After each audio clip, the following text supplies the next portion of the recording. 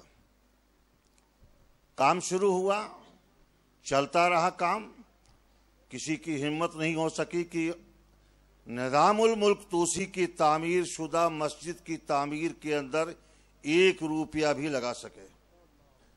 تعمیر ہو گئی عالی شان مسجد، شاہی خرچ سے جو مسجد بنے گی اس کی نزاکت اور اس کی نظافت کا کیا عالم ہوگا۔ تعمیر ہوئی، رات کو خواب دیکھا نظام الملک طوسی نے کہ اللہ تبارک و تعالیٰ نے جنت کی سیر کرایا اور اس میں ایک محل دکھایا جس پر نظام الملک طوسی کا نام لکھا ہوا تھا، مگر دیکھا کہ اس کے نام کے ساتھ ایک اجنبی نام ہے۔ اس کو حیرت ہوئی، اس نے پوچھنا بھی چاہا مگر جواب نہ مل سکا، نہ آنکھ کھل گئی۔ صبح سویرے وزراء کو بلایا، اپنے خواب کا اظہار کیا، کہا کہ میں نے اس مسجد کو اپنے پیسے سے تعمیر کرایا ہے، میرا نام محل کے اندر ہے، لیکن اس کے ساتھ ساتھ ایک دوسرے کا نام ہے، اس نام کو تلاش کرو، کون سا کس آدمی کا یہ نام ہے جو میں نے اپنے محل کے ساتھ ساتھ اپنے نام کے ساتھ ساتھ اس نام کو دیکھا۔ چنانچہ تفتیش کی گئی تو پتہ چلا کہ محلے کے کسی سربراہدہ سرمایہ دار کا کام نہیں ہے، بلکہ ایک اس مزدور کا کام ہے جس کا نام ہے اور جس کے نام کو نظام الملک طوسی نے خواب کے اندر اپنے نام کے ساتھ دیکھا ہے۔ اس کو بلایا اور بلانے کے بعد کہا کہ جب میں نے آرڈر دے دیا تھا تو تم نے کیسے وہاں پہنچا دیا؟ تمام کارندوں کو اور نگراں حضرات کو بلا کر کہا کیسے تم سبوں نے تمہاری نگاہوں سے پوشیدہ رہا کہ آدمی نے غریب مزدور نے ایک اینٹ کیسے دیوار کے اندر تعمیر کے لیے اپنے گھر سے لے کر کے چلا آیا؟ پتہ یہ چلا کہ جو مزدور اینٹا ڈھوتا تھا اس کو موقع نہیں مل سکا، جہاں سے اینٹ اٹھاتا تھا وہاں سے بھی موقع نہیں مل سکا، اس نے دوسرے دن گھر پہ ایک اینٹ لی اور اپنے سر پہ رکھا اور پگڑی باندھ لی، اور اسی پگڑی پر اینٹا بادشاہ کے پیسے سے خریدا ہوا سارے اینٹا اٹھا کر کے لے کے جاتا تھا، اور انہی کی اینٹ کے بیچ میں اپنی پگڑی اتار کر کے اینٹے کو حوالے کر دیا۔ بس اس کا یہ اتنا کام تھا۔ آپ اندازہ لگاویں کہ ایک غریب مزدور تھا اور اپنے گھر سے ایک اینٹ لا کر کے بادشاہ کی تعمیر کردہ مسجد کے اندر اس نے شامل کر دیا، تو اللہ تبارک و تعالیٰ نے اس غریب کو ایک اینٹ کے عوض جنت کا محل عطا فرما دیا ہے۔ سبحان اللہ، سبحان اللہ۔ اس سے آپ اندازہ لگا سکتے ہیں کہ اگر ایک غریب اینٹ لگا اپنی اینٹ اللہ کے گھر کے لیے خرچ کرتا ہے تو اللہ تبارک و تعالیٰ کا انعام و اکرام ایسا ہوتا ہے، جو لوگ ایک اینٹ نہیں بلکہ ہزاروں اینٹیں دیتے ہیں، ہزاروں سیمنٹ کی بوریاں دیتے ہیں، سلیہ دیتے ہیں، اخراجات دیتے ہیں، پیسہ دیتے ہیں، ڈیکوریشن کرتے ہیں، اللہ تبارک و تعالیٰ ہی جانتا ہے، علیم و خبیر ہے، اور انشاءاللہ اس کا اجر دنیا میں بھی اور خاص کر کے آخرت میں ملے گا۔ اسی لیے اللہ کے رسول نے ارشاد فرمایا من بنا للہ مسجدن بن اللہ لہ بیتن فی الجنہ، جس نے اللہ کی رضا کے لیے مسجد کی تعمیر کری اللہ تبارک و تعالی جنت میں اس کے لیے محل بنائے گا۔ ہاں ایک اور حدیث پاک یاد آئی، درود شریف پڑھ لیں۔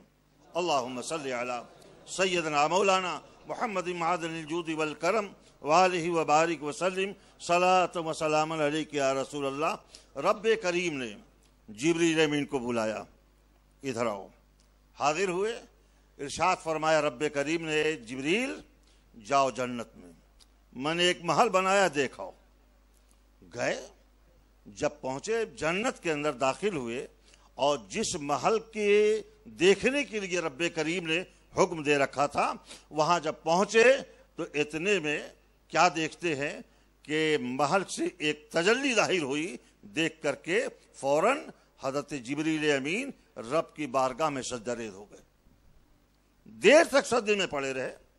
تھوڑی دیر کے بعد جبریل امین نے محسوس کیا کہ میرے شانے پر کسی کا ہاتھ پڑا ہوا ہے۔ جب کندھے پر ہاتھ محسوس کیا تو آنکھ سر اٹھایا اور آنکھ گھما کر کے دیکھا تو اللہ کوئی اور نہیں تھا بلکہ اسی عالی شان جنتی محل کی حور تھی جس کی مالک وہ تھی۔ مسکرائی اور اس نے کہا اے بھائی جبریل، تم آئے تھے جنت دیکھنے کے لیے، جنت کا محل دیکھنے کے لیے، میں نکل کر کے آئی تم کو دیکھنے کے لیے، مگر تم دیکھتے ہی سجدے میں چلے گئے، آخر اس کی کیا وجہ ہے؟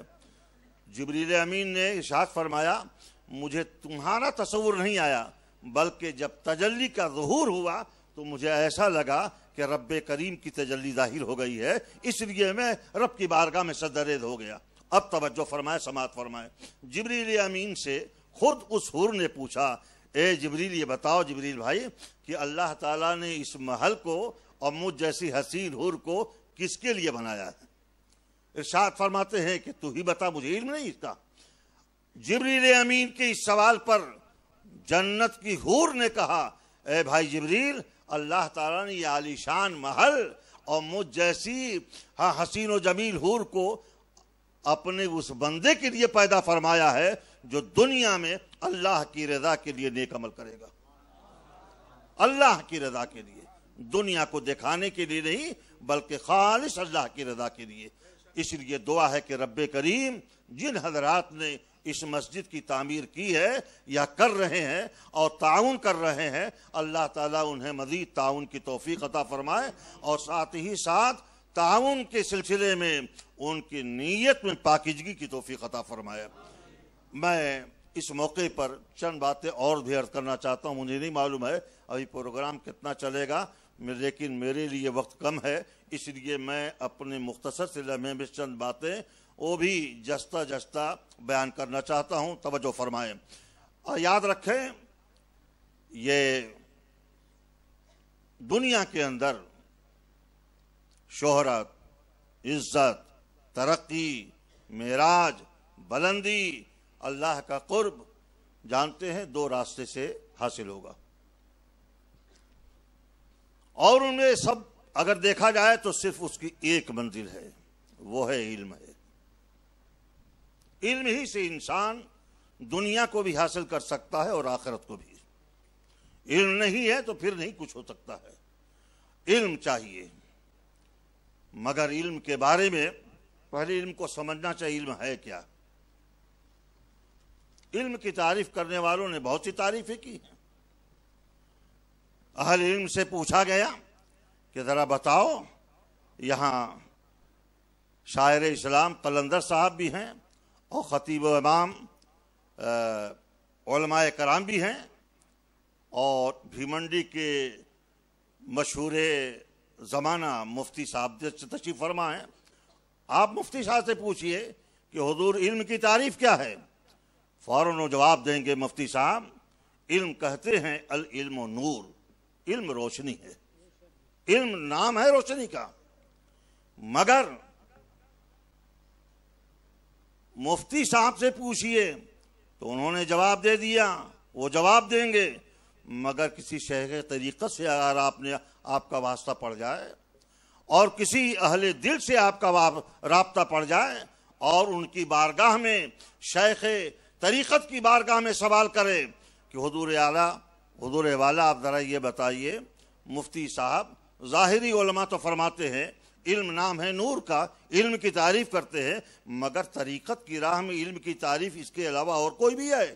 چنانچہ صاحب طریقت، شیخ طریقت کی زبان سے نکلے گا میرے عزیز تعریف وہ بھی صحیح ہے، مگر علم شریعت کی تعریف اپنی جگہ پہ برحق ہے اور وہی اصل منزل ہے، اور حصول مراتب کے طے کرنے کے لیے سب سے پہلا زینہ وہی ہے۔ مگر یاد رکھو علم کی ساری تعریف صرف انحصار اسی تعریف پر نہیں ہے، علم نام ہے نور کا، علم نام ہے روشنی کا، مگر اہل طریقت کے نظر میں علم کی تعریف یہ ہے العلم، توجہ فرمائیں، العلم هو الظاہر بنفسہ والمظہر لغیرہ، علم اسے کہتے ہیں جو خود بھی ظاہر ہو اور دوسروں کو ظاہر کر دے، علم اسے کہتے ہیں۔ اب آ جائیے، پتہ یہ چلا کہ علم نام روشنی کا ہے، مگر علم ایسا علم ہے کہ وہ خود بھی ظاہر ہوتا ہے اور اس کے ذریعے دوسرے بھی ظاہر ہو جاتے ہیں۔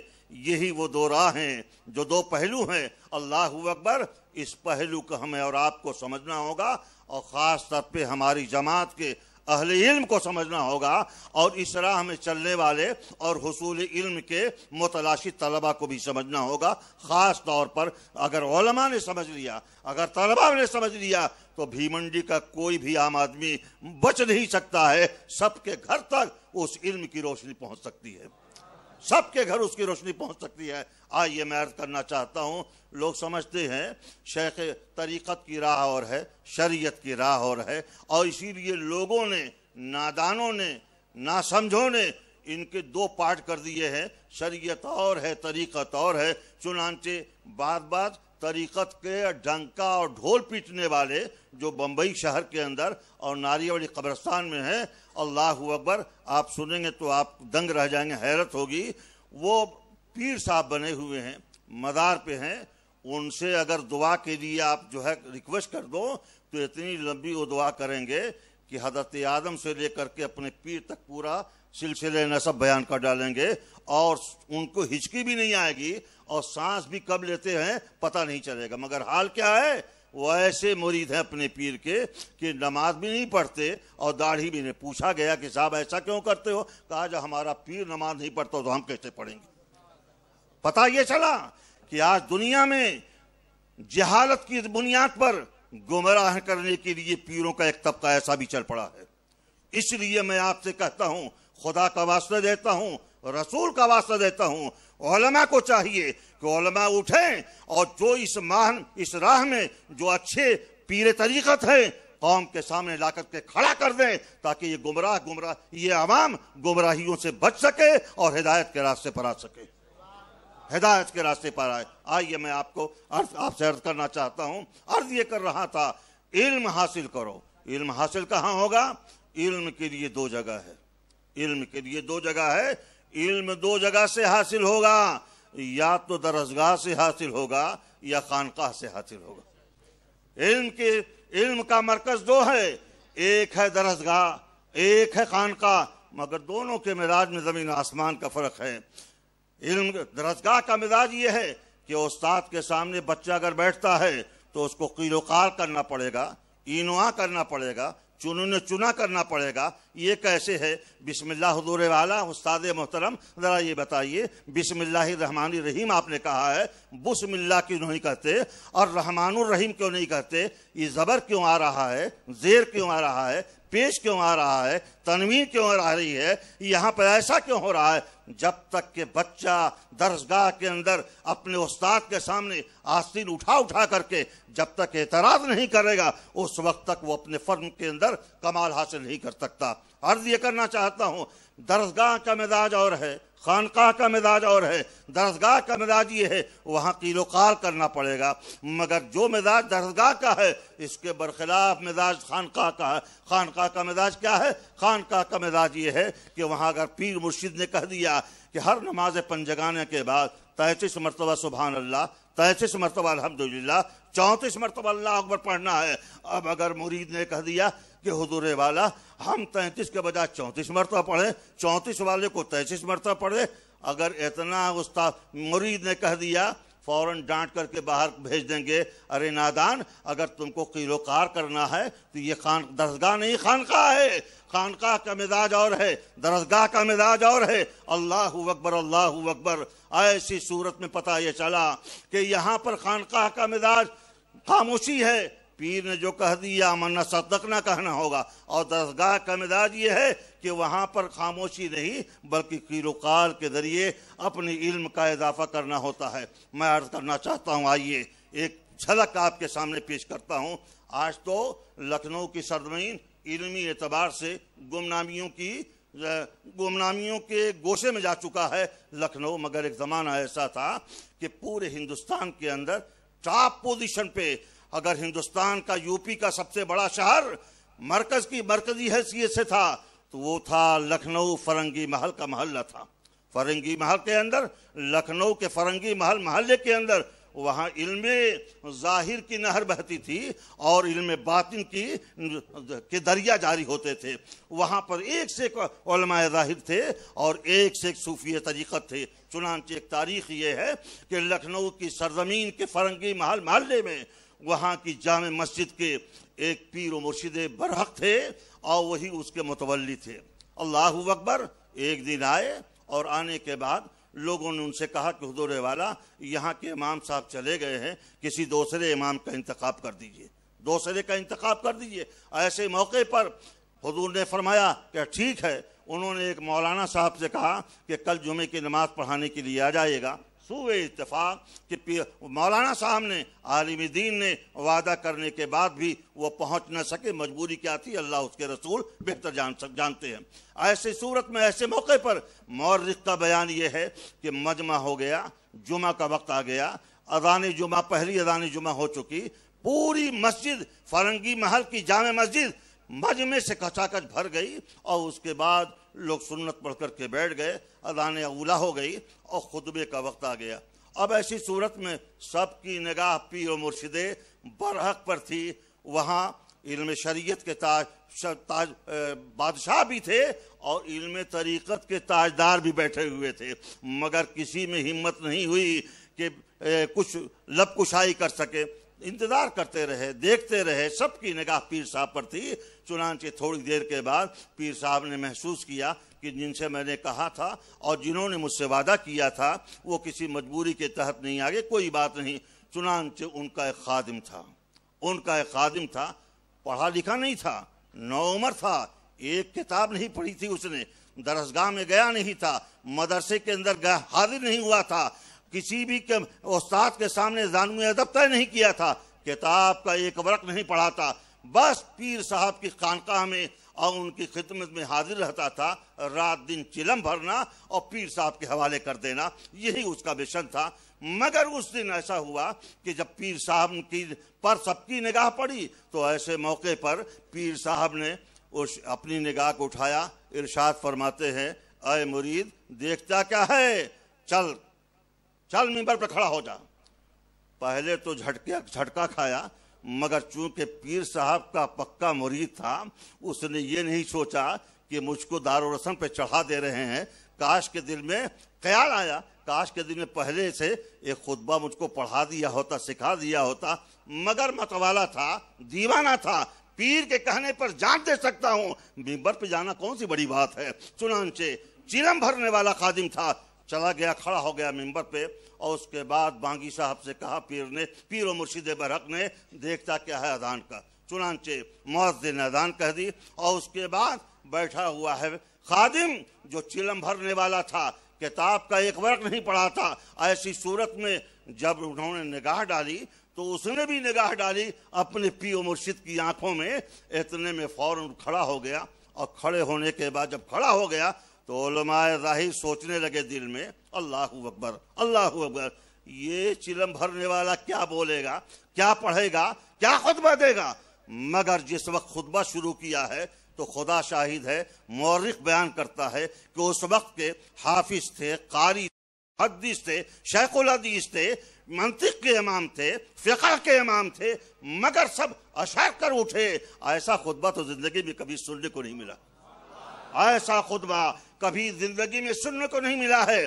چنانچہ خطبہ ہو گیا, مگر دل میں خیال آ رہا تھا کہ ٹھیک ہے, ہو سکتا ہے پیر صاحب نے خانقاہ کے اندر اور اس کو ایک خطبہ یاد کرا دیا ہوگا, چونکہ خود ہی بہت بڑے پائے کے بزرگ بھی ہیں, عالم بھی ہے, صوفی بھی ہے, پیر بھی ہے, علم ظاہر بھی ہے, علم باطن بھی ہے, اس لیے انہوں نے عالیشان خطبہ اس کو سکھا دیا, رٹا دیا ہے. اور اسی کا نتیجہ ہے کہ بے پڑھا لکھا خالی چلم بھرنے والا خادم سارے علماء کو اس نے مبغوض کر دیا ہے. چنانچہ اس کے بعد سوچا کہ ابھی امامت کی باری آئے گی تو پیر صاحب تو خود نماز نہیں پڑھائیں گے, کسی محدث کو, کسی شیخ الحدیث کو اور کسی حافظ و قاری کو آگے بڑھائیں گے.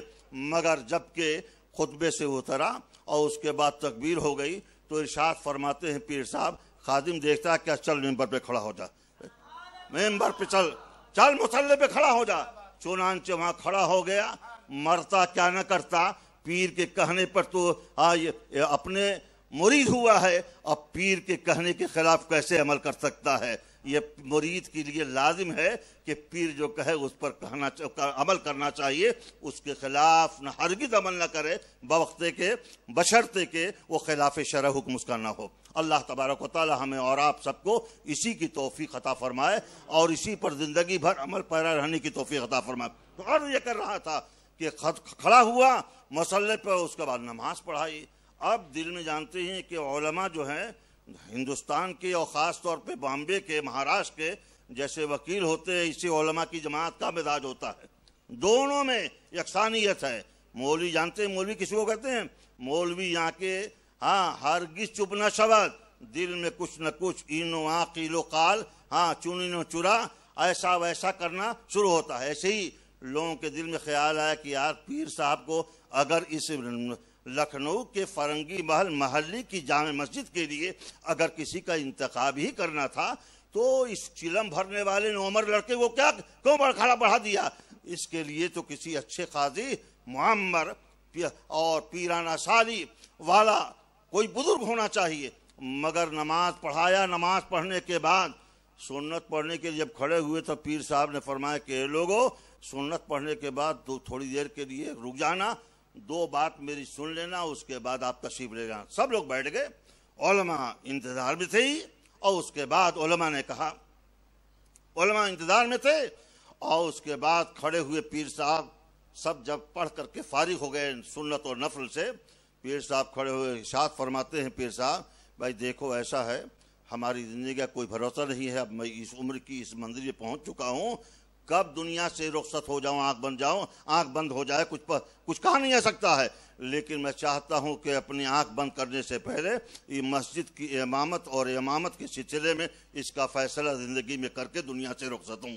چنانچہ اتنا کہنا تھا کہ اس کے بعد علماء کی نگاہیں اٹھنے لگی، کوئی اپنا شانہ بلند کر رہا ہے، کاش کے پیر صاحب کی نظر میرے اوپر پڑ جائے۔ محدث بھی پہلو بدل رہے ہیں اور مفتی بھی پہلو بدل رہے ہیں، منطق اور فلسفے کے امام صاحب بھی اپنی جگہ کروٹ لے رہے ہیں اور اچھے مشاق قاری اور حافظ بھی حرکت میں آ گئے ہیں۔ کاش کہ پیر صاحب کی نظر پڑ جاتی تو میری زندگی کی معراج ہو جاتی، مگر کسی پر نظر پڑنے کے بجائے اعلان فرماتے ہیں پیر و مرشد برحق، اے لوگوں سن لو کان کھول کر کے کہ آج جس کے پیچھے تم سبوں نے نماز پڑھی ہے اس مسجد کا امام آج کے بعد وہی رہے گا۔ اتنا سننا تھا، اتنا سننا تھا۔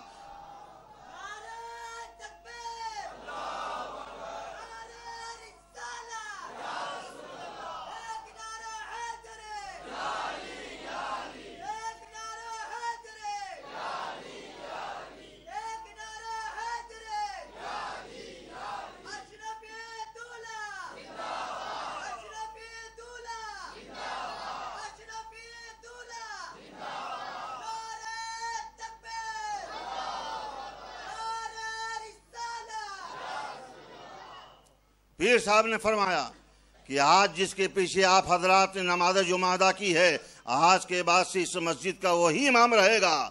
اب اس کے بعد کھلبلی مچ گئی، جب دیکھا جانتے ہو دنیا کا پیر اور ہے اور حقیقت والا پیر اور ہوتا ہے۔ جو دنیا کا اندھا پیر ہوتا ہے وہ مجمع میں کیا کیا خیال آتے ہیں اس کی کچھ خبر بھی نہیں ہوتی، لیکن جو صاحب ظرف ہوتا ہے، جو صاحب معرفت ہوتا ہے، جو شریعت اور طریقت کا سنگم ہوتا ہے، وہ چہرے کی پیشانی اور پیشانی کی لکیروں سے دل کے مزاج کو پڑھ لیتا ہے۔ انہوں نے پڑھ لیا کہ علماء میں ایک حیرانی کیفیت پیدا ہو گئی، چنانچہ تیور بدلا ہے، رخ بدلا ہے پیر و مرشد کامل کا۔ ارشاد فرماتے ہیں، توجہ فرمائیں، اللہ اکبر، فرماتے ہیں پیر و مرشد کامل آپ لوگ گھبرائیے نہیں، اعلان کر دیا کہ سنو جس کے پیچھے آج لوگوں نے نماز پڑھی ہے اس جامع مسجد کا امام آج کی تاریخ سے وہی رہے گا، مگر آپ لوگ پریشان نہ ہو، میں چیلنج نہیں کرتا ہوں، میں اجازت دیتا ہوں میں خادم کھڑا ہو جا اور جس کو جس فن میں اس خادم سے سوال کرنا سوال کر لے، جس فن میں جس آدمی کو سوال کرنا اس خادم سے سوال کر لے۔ صوفیہ کی جماعت تھی، زارو قطار رو پڑی، 10 بستہ پیر و مرشد کامل کی بارگاہ میں حاضر ہو گئے، حضور ہماری کیا مجال کہ آپ نے جو فیصلہ کر دیا ہم اس کے خلاف کوئی آواز اٹھاویں، آپ نے فرما دیا، ہم نے آمنا صدقنا کہہ دیا، ہم نے تسلیم کر لیا۔ چنانچہ صوفیہ کی وہ جماعت بیٹھ گئی، مگر علماء کا مزاج جانتے ہیں، علماء کا مزاج یہی تھا۔ چنانچہ ایسے موقع پر ایک کو موقع ملا، ایک منطقی امام صاحب تھے جنہوں نے منطق و فلسفے کو 40 سال تک پڑھ کر کے اس میں جب سب سے ٹف میٹر تھا انہوں نے اس کے سامنے بچے کے سامنے رکھا، چلم بھرنے والے خادم کے سامنے، تو اس سوال کیا ہے، میرے عزیز ذرا یہ بتا اس سوال کا کیا جواب ہے؟ ابھی منطق کے امام نے سوال کا جملہ پورا نہیں کیا کہ تڑ سے چلم بھرنے والے خادم نے جواب دے دیا۔ منطق کے نحو کے ایک امام کھڑے ہوئے، فلسفے کے امام کھڑے ہوئے، محدث کھڑے ہوئے، مفسر کھڑے ہوئے، اہل قرآن کھڑے ہوئے، ہر ایک جو بھی سوال کرتا رہا تڑ سے خادم جواب دینے لگا۔ اتنا سننا تھا، جواب کا سنتے ہی علماء کی پیشانی پہ بل پڑ گیا، حیرت میں آ گئے، حیران رہ گئے، اور اس کے بعد جب کوئی یارہ و چارہ نہ چل سکا تو مجبور ہو کر کے لاچارگی کی عالم میں ایک عالم نے اس چلم بھرنے والے خادم سے پوچھ ہی لیا، میرے عزیز یہ بتا آخر ماجرا کیا ہے؟ سمجھ سے باہر ہو گیا ہے مسئلہ، ہم نے 40 سال تک علماء کے سامنے، استاد کے سامنے پڑھ کر کے اور پڑھایا ہے، مگر جس میٹر کو ہم مشکل سمجھتے تھے تم نے منٹوں میں اسے آسانی کے ساتھ حل کر دیا ہے، آخر اس کا کیا جواب ہے؟ سنیے خادم، چلم بھرنے والے خادم کا جواب کیا تھا۔ چلم بھرنے والے خادم نے جواب دیا، اے میری جماعت کے متدین، موقر، قابل تعظیم استاد گرامی، محدث کبیر اور شیخ وقت، یاد رکھے فرق جانتے ہیں، وہ فرق ہے، مگر معاملہ یہ ہے، توجہ فرمائے، معاملہ یہ ہے آپ کو آپ کے استاد نے پڑھایا ہے، توجہ فرمائے۔ خادم کہتا ہے حضور فرق یہ ہے کہ آپ کو آپ کے استاد نے پڑھایا ہے اور مجھ کو میرے پیر مرشد کامل نے پلایا ہے، اور جو پڑھتا ہے وہ اپنی زبان درست کرتا ہے اور جس کو پلا دیا جاتا ہے اس کا دل سیدھا ہو جایا کرتا ہے۔ میری مجال نہیں تھی کہ میں منطق اور حدیث اور فقہ کا اتنا اہم ترین سوال کا میں جواب دے دوں۔